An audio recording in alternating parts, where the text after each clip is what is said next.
Hi, this is Soul Mechanics, practical tune-ups to be a healthy human, and I'm your host, Kate Foley.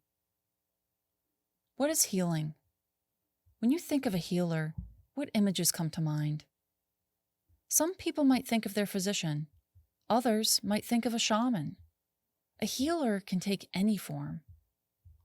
Modern understanding of a healer is typically someone who places their hands on people to cure them of their ailments. From my perspective, however, if we look at the foundations of illness and disease, eliminating the symptoms of an illness isn't necessarily a healing. A cure is not the same thing as healing. With a cure, your symptoms are gone. With a healing, you're at peace. And there's been a radical change in perspective. And your life usually takes a turn in a different direction, one that feels energizing and in alignment with you. Healers learn that the origin of a physical illness or disease usually begins with dysfunctional thought and emotional patterns. Now, what do I mean by dysfunctional? Well, dysfunctional means anything that disrupts healthy functioning. However, it's not that simple because we're all very much connected to each other and our environment. So if there's a disruption somewhere on the globe, you're likely to feel it somewhere in your energy field and your body.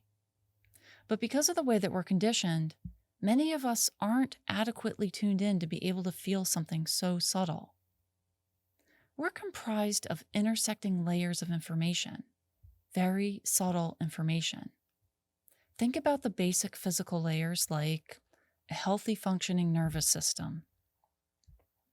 When you touch a sharp object, the sensory neuron in your hand sends a biochemical message to your brain. Your brain interprets it as sharp. This is basic physical information, even though this one act is actually several chemical interactions. We have many layers of information intersecting with the physical. We are always sensing. We're sensing survival information, like when you arrive home, you walk through your front door, you feel there is a presence. You know you are not alone. If you follow this information and you don't allow doubt to take over, you leave and potentially save your life. In another subtle sense, you're feeling very stressed and dissatisfied with your job. You've been applying to jobs for months with no calls or interviews.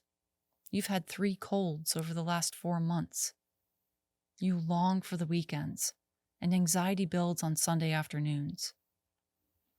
You begin to drink a glass of wine after work just to take the edge off. You wake up one morning and get a strong sense that you need to quit your job. This is an unmistakable sense. But you don't have anything lined up. You have just enough money to live on for a month. However, you do have a friend who has asked you to share a house. You wouldn't be jumping out of a plane with no parachute necessarily, but it would be risky. Your thoughts begin to race. You don't want to go backwards and have a roommate again after so many years. What will everyone say? What do you do?